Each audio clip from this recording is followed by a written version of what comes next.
Good evening, everyone, and welcome to the Festival of Ideas, which comes courtesy of the University of York, but this evening not from the University of York, but from two very exotic locations. My study in Osbaldwick, just outside York, and Iain Dale's study, which is just outside Tunbridge Wells. So don't say you don't travel when you come to the Festival of Ideas. These events are not running in the way that we planned and hoped, but it's very good to have them, and we're very, very grateful to all our guests and visitors who've stuck with this through Zoom, through Microsoft Teams, through links which may or may not work, and have tried to do the best they can and to help to inspire and educate in the way we always have wanted to. So, my name's Sue Mendes. I'm a retired professor of politics here at the University of York, and it's my very great pleasure to welcome and introduce our speaker this evening, Iain Dale. Before I do that, I just have two technical matters to mention to you. First of all, the question and answer, the little Q&A button, probably at the bottom of your screen, will be available throughout the talk. So if you have questions, do please put them there through the Q&A button. Secondly, in the unfortunate event that you lose Wi-Fi, please just re-click on the original link that you were sent, and that should bring you back again into the meeting, into the event. So just refresh it that way, and that should bring you back. If it doesn't bring you back, then there will be the event is being recorded, and so you will be able to see and hear it at a later date. But of course, you won't be able to ask any questions because we can't pursue our speakers week after week with questions round the country. So that's the technical business, and now on to the event itself. As I said, it's a huge pleasure to welcome and introduce Iain Dale, who's a broadcaster and presenter, award-winning broadcaster and presenter, and who's now most widely known, I guess, for his presentation of the evening show on LBC, and also for his many and various podcasts, including For the Many, which he hosts with Jackie Smith, and my own favourite, the Book Club podcast, which I commend to you all. Iain has published, it's for an academic, it's an extraordinary number, something like published, authored and or edited something like 40 books. That's a lot. That really is a lot. And amongst these, the one I like best of all is the one that's entitled Prime Minister Boris and Other Things That Never Happened. Well, if only, eh? But moving on. Tonight we're going to be thinking about, in the background, the 2007 Little Book of Boris, the 2011 Bigger Book of Boris, and the 2019, here it is, Big Book of Boris. So shortly I hand over to Iain, who will talk for a while about that. Then there'll be a few questions and introduction from me. Then we'll have question and answer from the audience. So Iain, I hand over to you now. Welcome you most warmly, and thank you very much for being so flexible in your arrangements for giving this talk. Thank you very much, and over to you. Well, Sue, thank you very much, first of all, for inviting me to the York Festival of Ideas. I was originally due to come to speak about a book that I was going to have published last week with HarperCollins called Why Can't We All Just Get Along? Shout, Let's Listen More. It's all about the decline of public discourse. But unfortunately, because of events, that book's been postponed now until August. All the literary festivals and media that I'd booked to do, that's all had to go by the wayside. So when you contacted me and said, well, look, would you still like to do it? I said, well, let's do it about my Boris book, which was published last year. By the way, the Prime Minister, that book, Prime Minister Boris and Other Things That Never Happened, is a book of political counterfactuals. I did also do Prime Minister Corbyn and Other Things That Never Happened. So at least I was right on one of those things. And you say I've done 40 books. I have, but most of them are edited rather than actually written. So as you said, we had in 2007, The Little Book of Boris. We had in 2011, The Bigger Book of Boris. And now in 2019, this one was published. They're not actually very good. Very big, I meant to say. And they're kind of Christmas stocking fillers, if I'm honest. It's a collection of quotations. And the one thing about Boris Johnson is, you know, he's always going to say something interesting. If you do an interview with Boris Johnson, it's quite difficult to do a bad interview, but he has to be in the right mood for it. I'll talk about doing interviews with Boris in a moment, because he's one of the most difficult people I ever have to interview. And I think he is one of the most fascinating politicians of our age. He's got it. And you can't really define it, but you know a politician that has it. And he's somebody that if you walk down a road with him, it doesn't matter where it is in the country, it can be anywhere, he will get a crowd. People will come out of the hairdressers to get his autograph or get a selfie with him. And if you think about it, we live in an age of fairly monochrome politicians. And I wonder how many people watching this could actually name more than about 7 members of the cabinet, because they're very unmemorable people. And that's a tremendous advantage for Boris Johnson. And it's also an advantage, and it's a bit like with George W. Bush. The American media, the so-called liberal media on the East Coast and the West Coast, they consistently underestimated George Bush, or maybe I should say misunderestimated.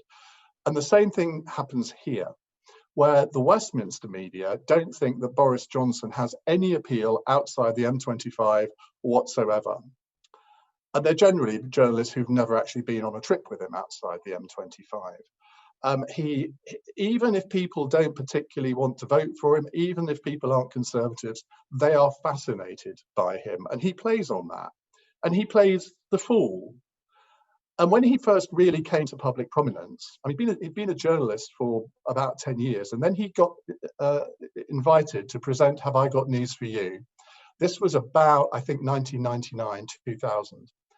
And that was when he became a national figure, a celebrity, really, because he was awful at it, but he was brilliant at it.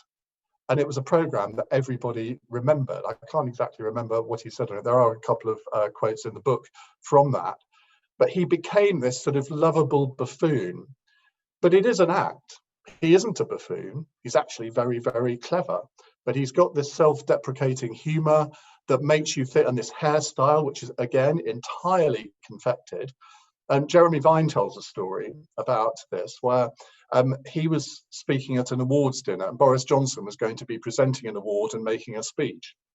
And it got to 5 minutes before Boris Johnson was due to present the award, and he arrived in a real fluster, sort of shirt hanging out of his trousers, sits down at the table with all the other guests, starts writing notes, gets up, tells an anecdote, makes everybody laugh, presents the award, and off he goes. And he's sort of ruffling his hair.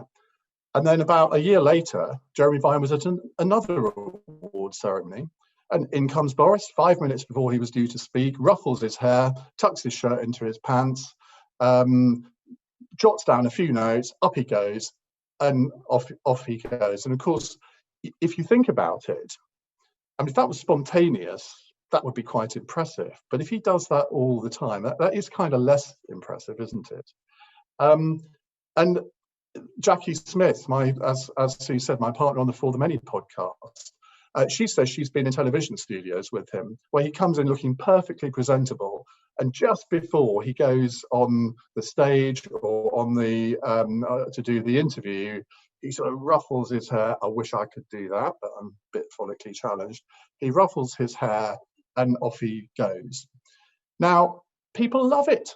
And you look at, even now, when we've gone through we've sort of gone through coronavirus, his popularity ratings, yes, they have plummeted in the last week, but he's still actually very popular. If you look at the government's popularity, yes, that has come down as well.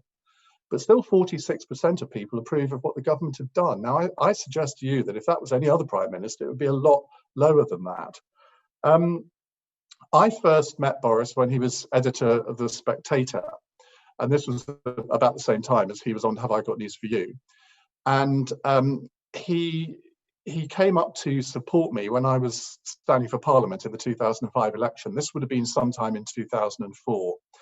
And I had been warned that he was hopelessly disorganised. So I made sure that I crossed every T, dotted every I, made sure that his PA knew all the arrangements, which train he was getting on. And I remember getting a call at about 9:15, and it was him on the phone. He said, Iain, yes, it's all going terribly well. I'm nearly on the train. And I said, well, the train's about to leave. Where are you? He said, oh, just coming into King's Cross. I said, but you're supposed to be at Liverpool Street. So I could see this whole day evaporating. I'd got all the local media ready. I'd arranged various visits for him. Well, we were having a fundraising lunch with about 200 people coming. And I was thinking, well, how is this going to work now? So I basically had to get him on a train from King's Cross, I think, to King's Lynn. I had to drive all the way across Norfolk. And I had Michael Wolff, remember him, the Fire and Fury author from Vanity Fair. He was with Boris. And so I had to drive all the way across Norfolk, pick him up, drive all the way back. We went to a glass factory where he sort of blew glass and made sort of ornaments. Then we did an interview on North Norfolk Radio, AHA. And then eventually we got to the fundraising lunch, I think an hour and a quarter late. Now, there were 200 North Norfolk Tories there. I don't know what they'd paid to go, 30 quid each or something. And I thought we would be lynched as we walked through the door. We walked through the door and they all stood up and cheered him. And I stood there thinking this could only happen to Boris Johnson. Any other politician, they would have lynched for being an hour and a quarter late. And again, he gets up after the lunch, makes his speech.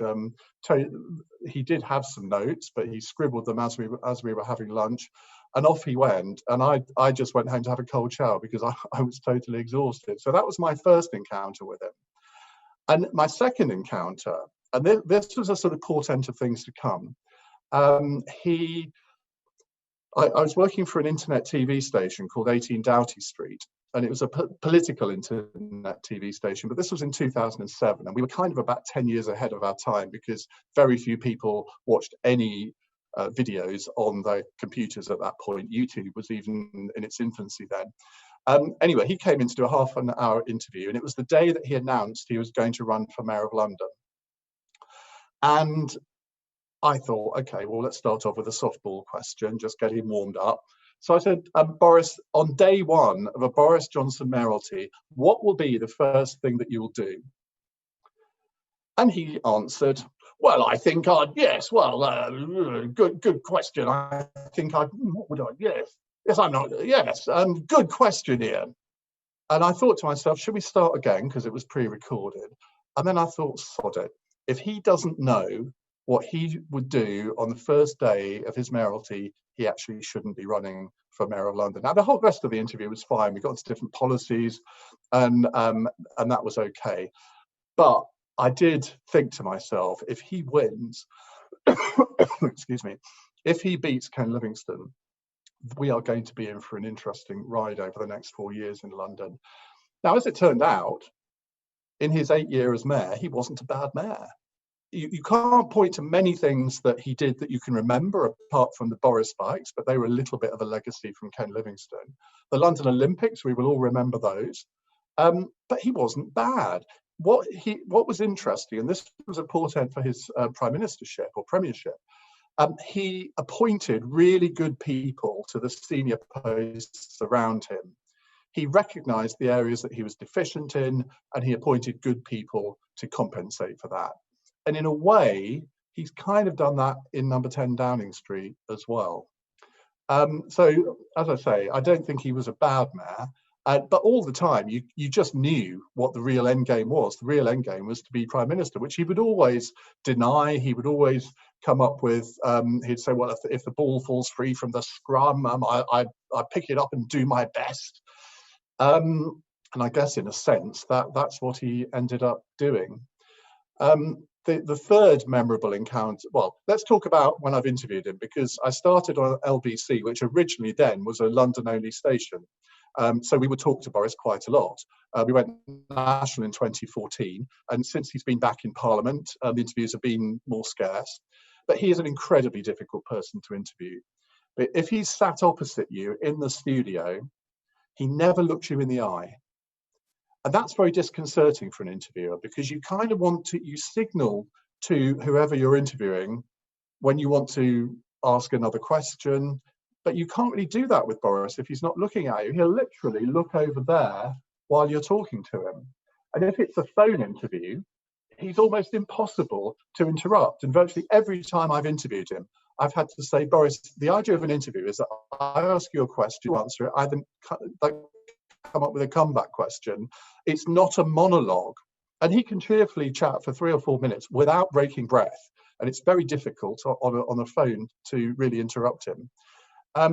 My final anecdote in this series of Boris encounters is last year in the Conservative Party leadership election hustings. Brandon Lewis, the chairman of the Conservative Party, he asked me to chair them. There were actually 16 and I chaired 10, which I thought wouldn't be too arduous. I'm used to speaking in front of a crowd. I'm used to interviewing, and I thought it might be quite fun. I knew him and Jeremy Hunt. I wasn't allied to either of them. I am on the right, but I haven't been a Conservative Party member for 10 years, so I didn't feel any conflict of interest. But on the night before the first hustings in Birmingham, you'll remember there was that big story that The Guardian broke, that there'd been, shall we say, a domestic at Carrie Symonds' flat in South London. And one of their neighbours had helpfully recorded it all on their phone and sent it to The Guardian, as you would if you were a good neighbour, I suppose.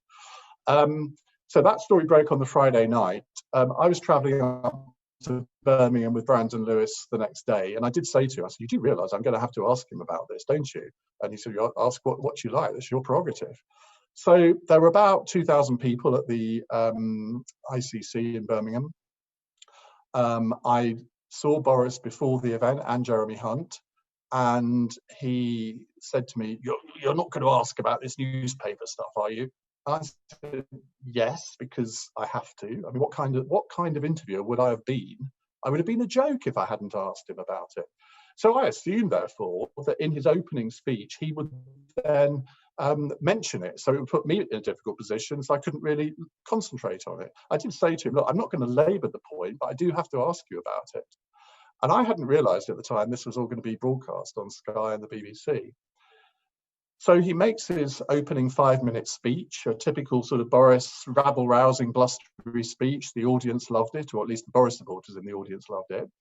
And he didn't mention a word of it. So he came down and sat opposite me. So I said, obviously that all the front pages are dominated by the story that you know very well. Would you like to tell us what happened? And he started waffling. And he ended up talking about red buses. So I asked him again. I asked him a third time, and I said, look, do you not think that someone who's aspiring to be Prime Minister, we deserve to know the truth here? And the audience then started booing me. Well, partly they started booing me. Some of them were actually booing him, I found out later, wanting him to ask, presumably Jeremy Hunt supporters. And after 5 goes, I just thought, well, I don't need to ask anymore because I'm not going to get anything out of him. And everyone can make up their own minds about that. And it turned out to be quite a moment. It's probably either the most famous or the second most famous interview that I've ever done. The other one was with Theresa May when I asked her if she would vote Brexit in a second referendum, and she couldn't answer the question. And the rest of the hustings actually went quite smoothly. There was one incident I remember in Carlisle. It was on Carlisle Racecourse. And suddenly I realized that the backdrop behind us was about to fall on top of us because a helicopter had started wearing its blades outside. And Boris looked at me and said, "I think that might be my helicopter." And he'd just been answering a question on climate change, which was a tad embarrassing. And there were two other memories from those hustings that stick in my mind. Boris is always accused of not being a details man, and indeed, generally, he isn't. He doesn't prepare for Prime Minister's questions in the way that other Prime Ministers have done. He's not always on top of the detail. He tends to like to leave that to other people. But I remember in Manchester, a 16-year-old British Asian guy had put in a question about mental health. And I thought, well, I'm gonna pick that one. So I called him, he stood up, and he said, "Mr. Johnson," I mean, he hesitated a bit, and he said, "Mr. Johnson, if you become Prime Minister," and then somebody else unbelievably shouted out, "You mean when he becomes Prime Minister?" He said, "If you become Prime Minister, what will you do for someone like me who suffers from clinical depression and other mental health conditions?" And there was almost an audible gasp in the audience. And often when people ask these kinds of questions, I kind of think, well, how would I answer that? And I hadn't got a ready answer. Boris gave the most brilliant answer. It was as if he was just talking to this guy alone, as if the rest of us, the other 1,000 people in the room were not there. And he talked for about, I don't know, 3, 4, 5 minutes about mental health policy. And I thought that is a really impressive thing to do. But in Nottingham, I had an 18-year-old Asian lad get up and he said, "Mr. Johnson, you've called Muslim women letterboxes and bank robbers." And he gave a couple of other examples, watermelon and pickaninny smiles he mentioned. "Mr. Johnson, you're a racist, aren't you?" Now, that was a pretty ballsy thing to do for an 18-year-old Asian lad at a Tory event. I mean, he was a Tory member, wasn't an infiltrator. And Boris looked at me in blind panic. And I think the reason is because he cannot understand people that don't like him. He cannot understand people who think he's got malign intentions. And he really did give a blustery answer on that. Now, I don't believe that Boris is racist at all. He has said things which, if you take, and I mean, I've quoted some of them in the book. I mean, if I read you one, the watermelon smiles one, it says, it is said that the Queen has come to love the Commonwealth, partly because it supplies her with regular cheering crowds of flag-waving pickaninnies, and one can imagine that Blair, twice victor abroad, but admired at home, is similarly seduced by foreign politeness. They say he's shortly off to the Congo. No doubt the AK-47s will fall silent, and the pangas will stop their hacking of human flesh, and the tribal warriors will break out in watermelon smiles to see the big white chief touch down in his big white British taxpayer-funded bird. Another example was a poem that he wrote about President Erdogan of Turkey.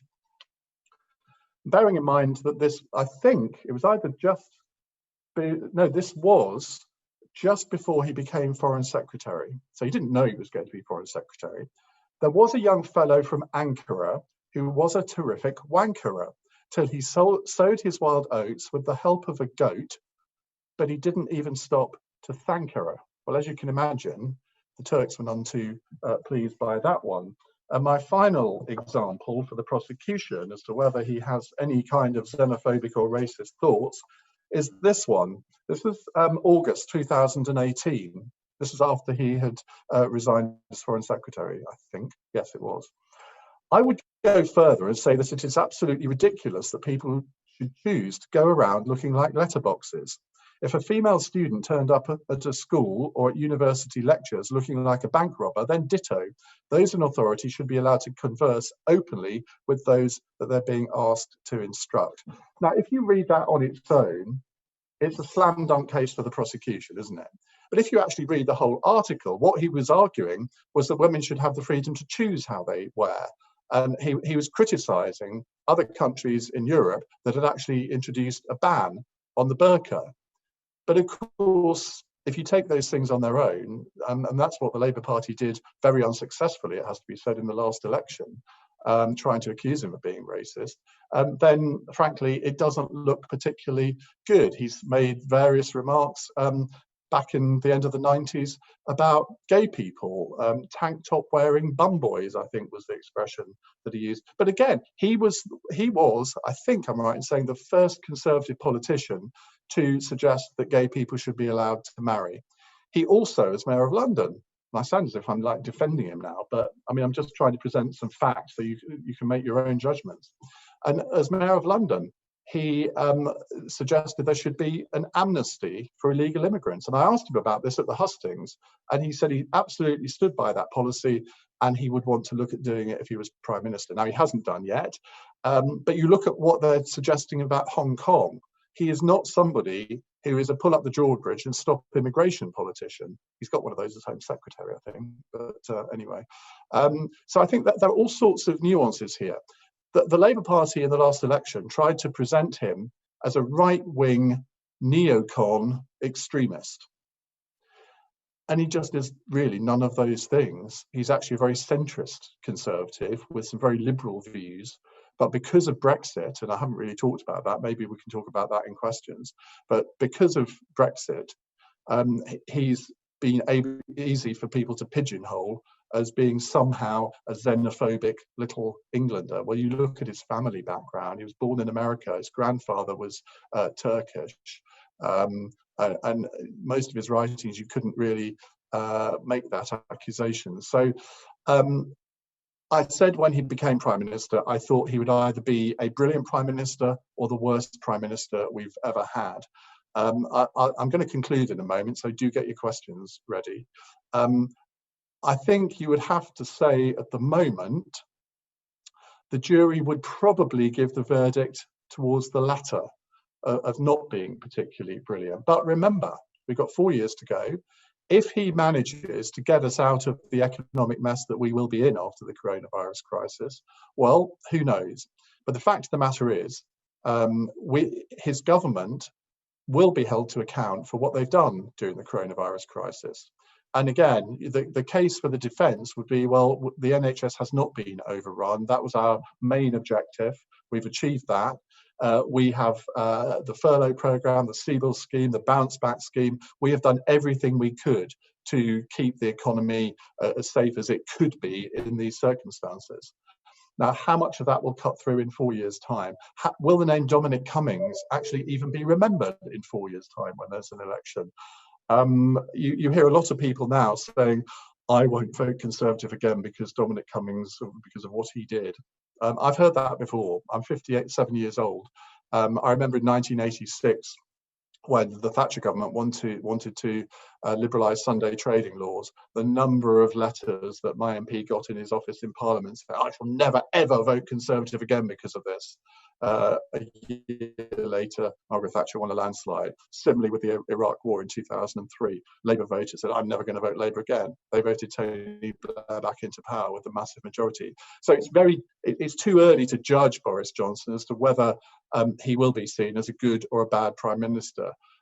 He's much more of a president than a Prime Minister. Although number 10 is very centralising in some ways, he's the antithesis of that. He actually, his inclination is to let people get on with the job.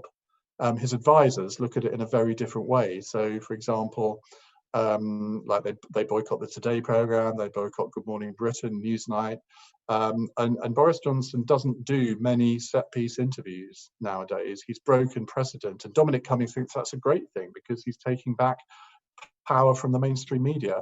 Well, maybe, but there's no one else that's going to explain government policies other than the Prime Minister or his ministers. So in a sense, I think they've made a rod for their own back on that.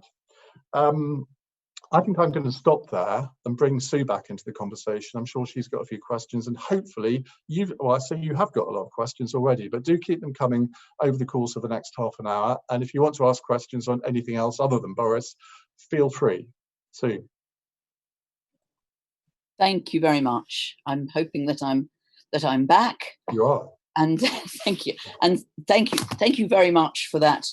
Now that's your fault because you said I needed to put my That's your fault, because you said I needed to put my MacBook on a book, and it's toppled over. So I take no responsibility for anything at all. Thank you very much for that talk, which is most engaging and intriguing. And the questions are piling in. And what I'll do is ask a couple of questions myself, or just perhaps we can have a little conversation for a few minutes, and then I'll try to what shall I say? I'll try to roll together a number of questions into themes, and perhaps we can go through those, not person by person because it will take too long, but just theme by theme.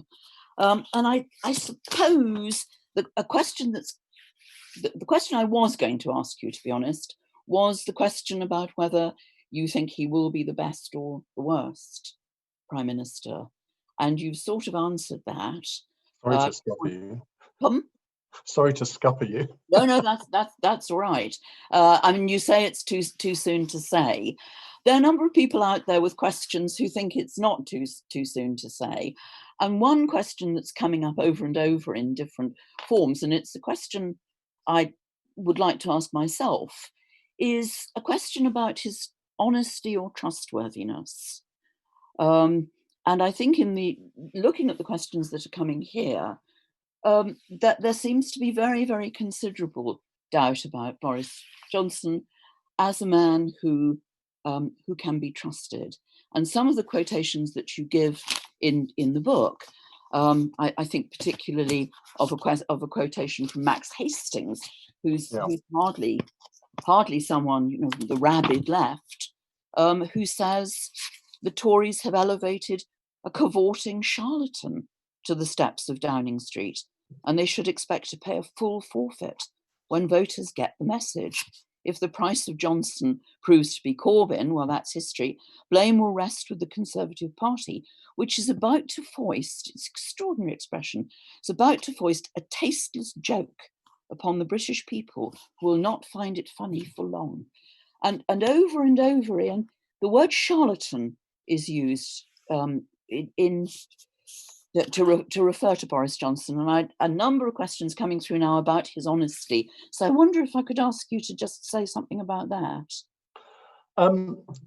That quote, I think, came from an interview that I did with Max Hastings on the book club, which I'm sure you listened to, Sue, because it was one of the best ones. Max Hastings and Simon Heffer hate and loathe Boris Johnson. Simon Heffer is particularly entertaining on the subject, and he says, well, everybody who's ever worked with Boris Johnson comes to that conclusion, which I think is probably a little unfair, but they are his probably biggest enemies in the media. Now, Max Hastings said that just before the election, and you could say, well, look, it wasn't as if anybody hid Boris Johnson's character traits from the British people. We were all assailed every day, not just by the Labour Party, but through the media as well, of all of his character failings, of his loose relationship with the truth in some ways, of his, shall we say, lack of sexual morality. We still don't actually know how many children he has, which is remarkable when you think about it. I had to set a quiz question for the Jeremy Vine show the other day, and I said, which Prime Minister has had the most children? And the choices were Earl Grey, Benjamin Disraeli, and Boris Johnson. And I think most people probably thought the answer was Boris Johnson. It was actually Earl Grey who had 17 children. I think the days of the general public worrying too much about sexual antics are long behind us. We're not in the 1980s or 1990s anymore. We're not back to basics. And I've always argued that who you sleep with, what you do in your bedroom, has very little impact on your judgment in terms of politics. Now, people can always say, oh, well, if you lie to your wife, you'll lie to the country. It's a trite phrase, and people come up with it.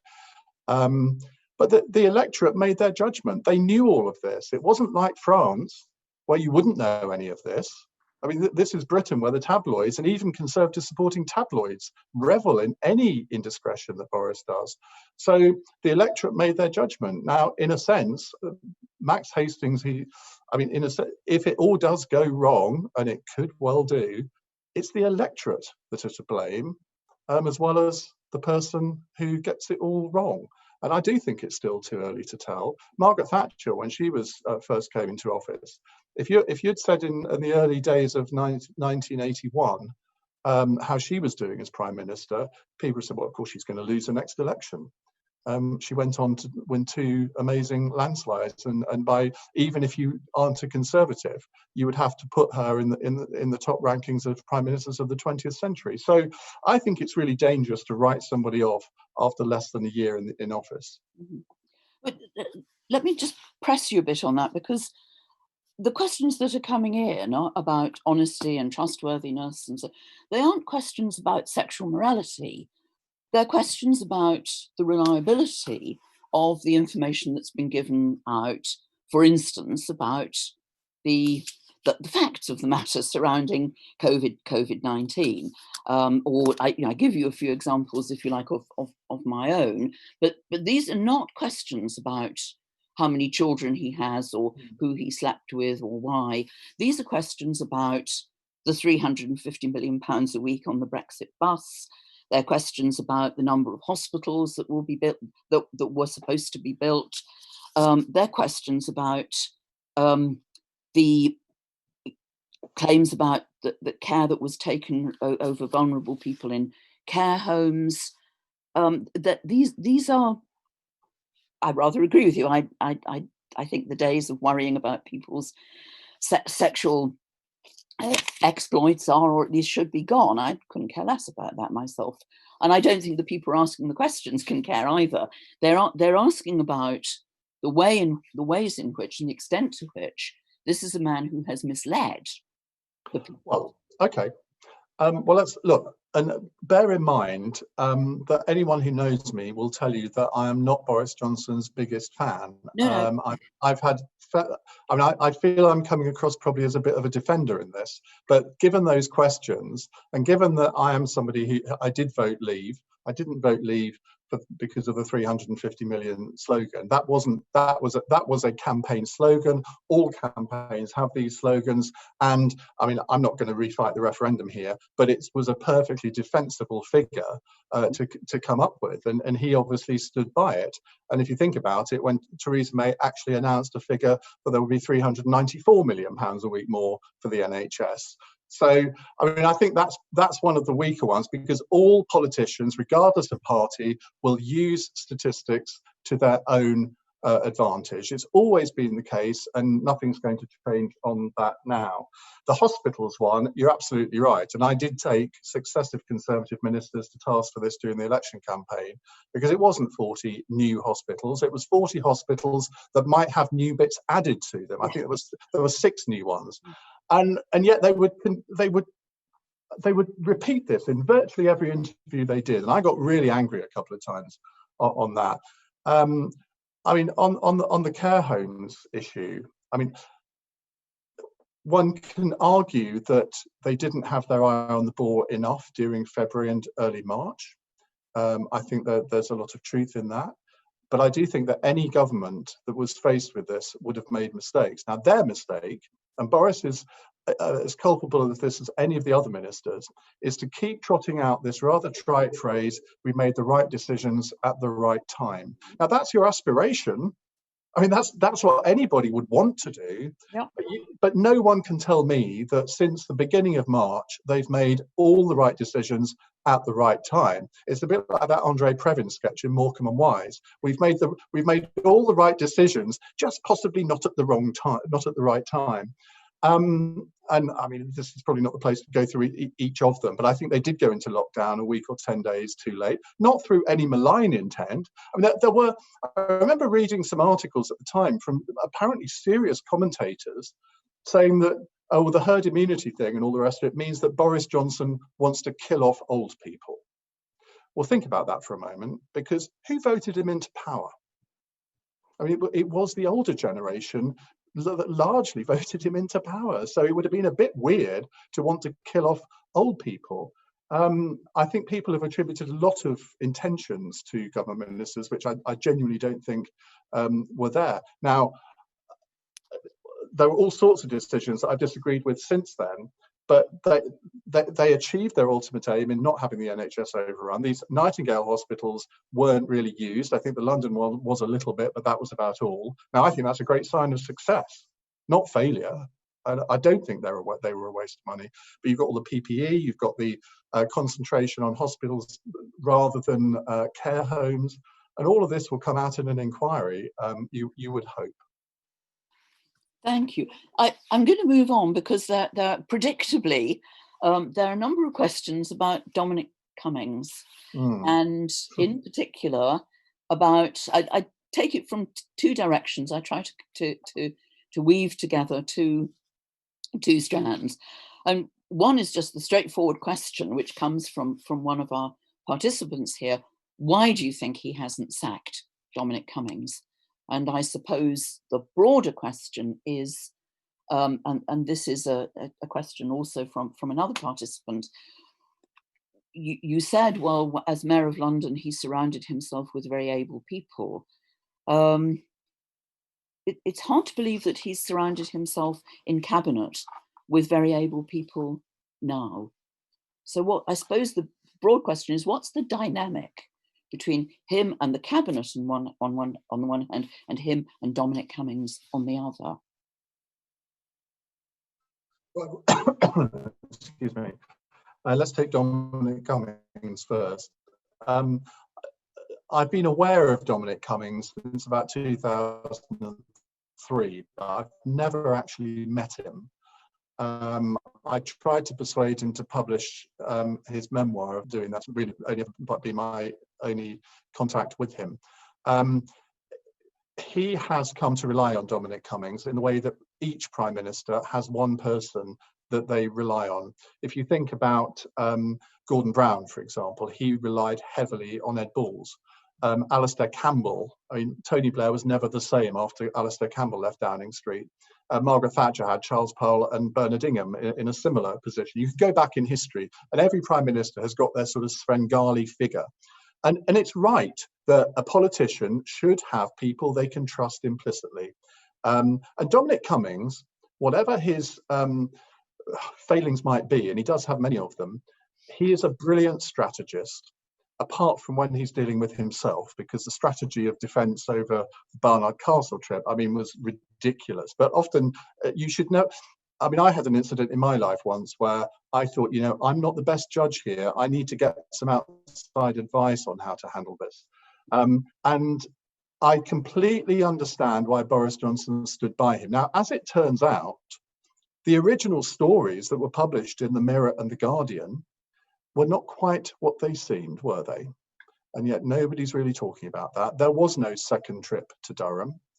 That there was no conversation between the police and the Cummings family about lockdown. It was all about security. Now, that doesn't mean to say that I excuse him, because I don't. I got a lot of flack for saying that he needs to take responsibility for this, because to my mind, he did break lockdown just by going to Durham. But it's interesting, isn't it, that they've got away with it, that he is still there. And I must admit, I doubted that would be the outcome. But he is still there. Now, I think he's been weakened, and the Conservative Party itself, who you think there were, I think, more than 50 Tory MPs called for him to go. But you look at the cabinet, and the weakness of the Theresa May cabinet was that she didn't really consult them. I mean, she had a terrible parliamentary position, and she went round the cabinet table, but would then never make a decision, and nobody ever knew what the decision was likely to be. With Boris, it's very different. He's got a big parliamentary majority. They're all scrabbling to become cabinet members. Now, I think this is the weakest cabinet in living memory, but so you and I are old enough to remember when people have said that about virtually every cabinet down the decades. But I think genuinely this is. If Boris Johnson had died in intensive care, it's not easy to think, I think Rishi Sunak probably would have taken over because he was sort of the golden boy at the time. But there aren't many of them that you would think, yeah, I can imagine them as Prime Minister. And that really is a real weakness in the Conservative Party at the moment. They had about a dozen people contested it last year, but most of those would not contest it again, I don't think.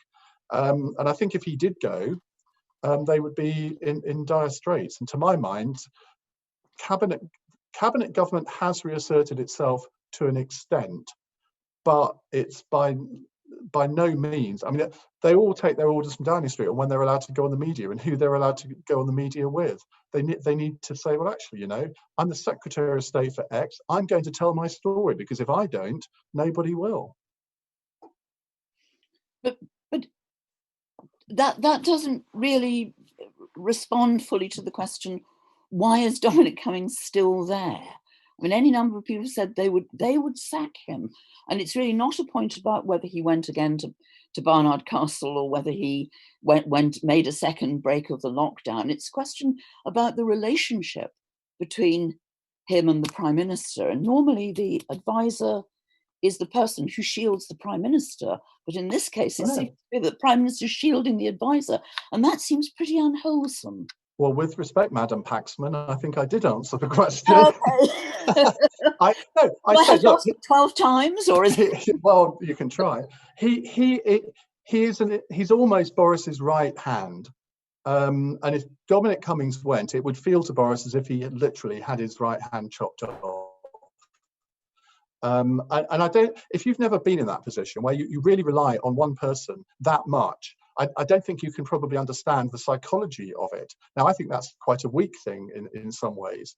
But there's no doubt about it that if Dominic Cummings had gone, I think a lot of people on the Brexity side of the Conservative Party would have felt that it was inevitable now that the government's going to cave into the EU and extend past 31st of December for a free trade agreement, etc. But even so, you see, I was described, because I came out saying that I thought he'd behaved badly and that he'd broken lockdown and all the rest of it. You had people like Julia Hartley-Brewer, Ian Martin, lots of right of centre commentators on the Brexit side of the debate, all were critical of him. And yet his defenders would say, oh, well, it's all the Remainers. This is all about Brexit, really. Yes. I'm thinking, oh, really? Well, when did I suddenly become a Remainer? But he has survived, and he survived because the Prime Minister wanted him to survive. It's as simple as that. Okay. I have a question from someone here, which I put to you now. So, which is, who are the able cabinet ministers? Well, it was very funny. I did one of these Zoom things with York University Conservatives a couple of Fridays ago, and they asked me which of the cabinet ministers I thought had done well at the press conferences.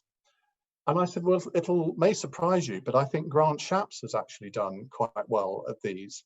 I think he's been quite human, quite honest. If he doesn't know the answer, he says so. And they all started laughing. It turns out his son, Hadley, is at York University and was in on the Zoom meeting. So that was, I suspect that got reported back to Daddy. So, I mean, Grant Shapps, shall we say, had a checkered history, but I do think that he has done a good job as Transport Secretary. I mean, I don't see him as a future leader.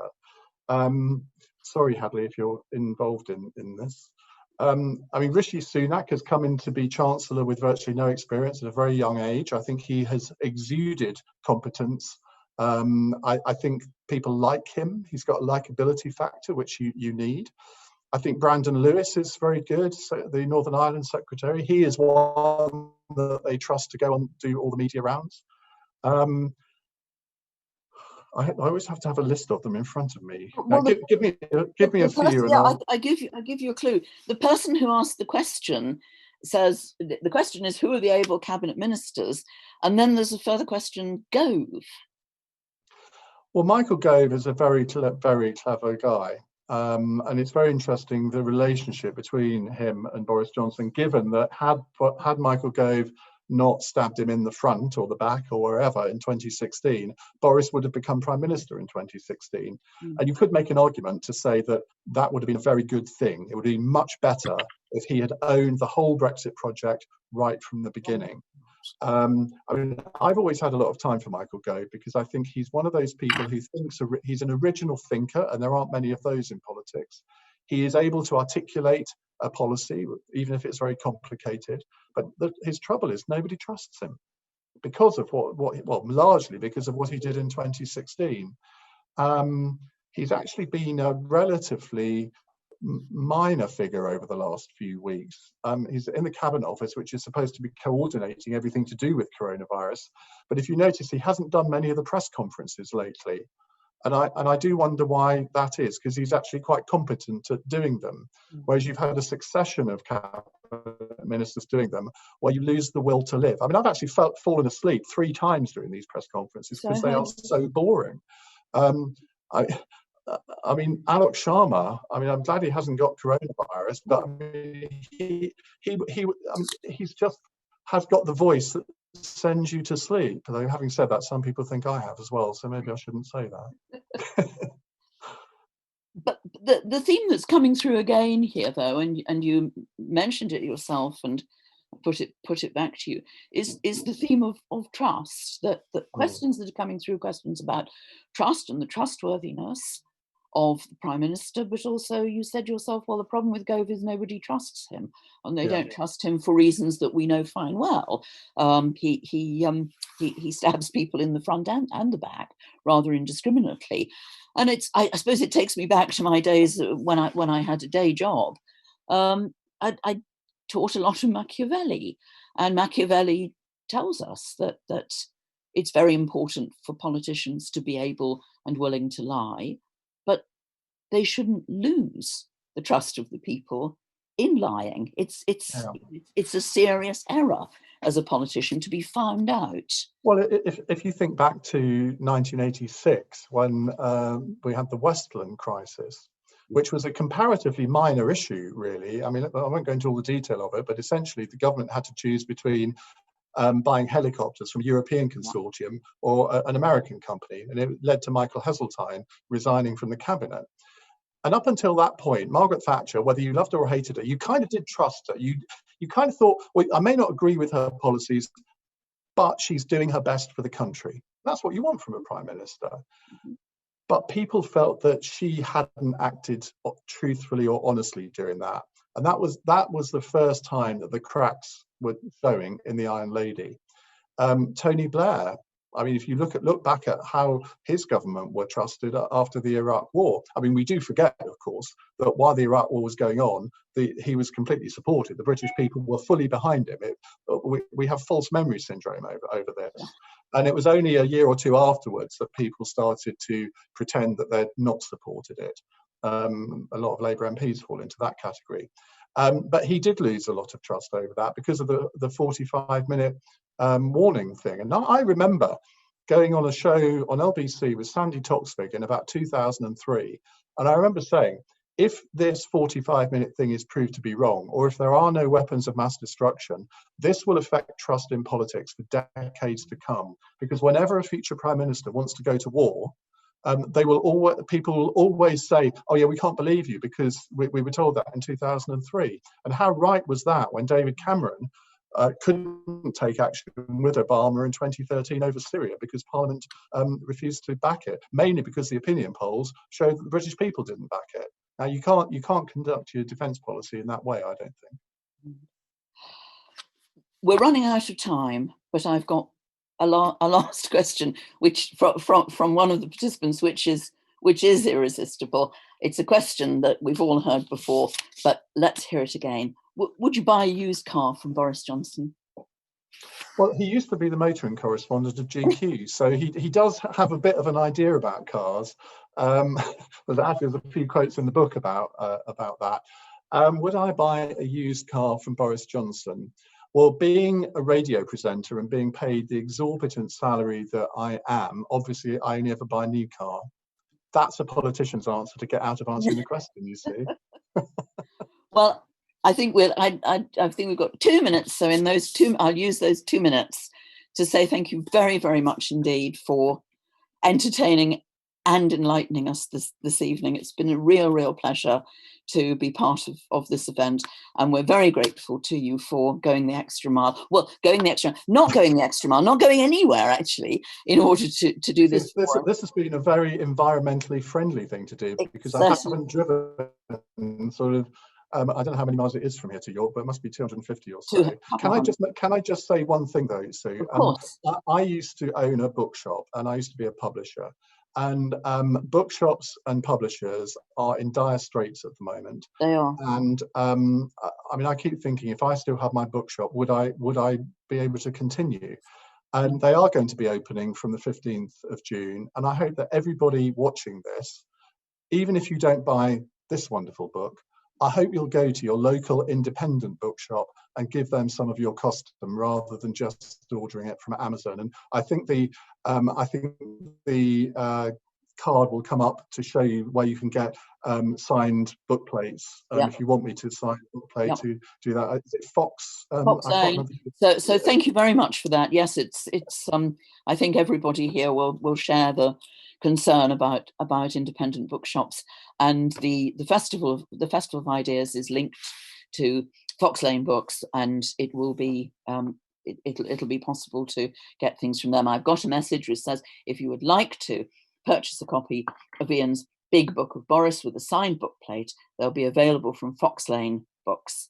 And for more information, go to the festival website or directly to foxlanebooks.co.uk. And more importantly, also, when my book comes out in August, we'll go there. And I will come back. If you invite me back to the proper Festival Ideas in person, I will come back next year. I'm sure we will. And I very, very much look forward to seeing you then. Thank you very much indeed. Thank you. And thanks to everyone watching. Thank you, everybody, for participating. Bye-bye.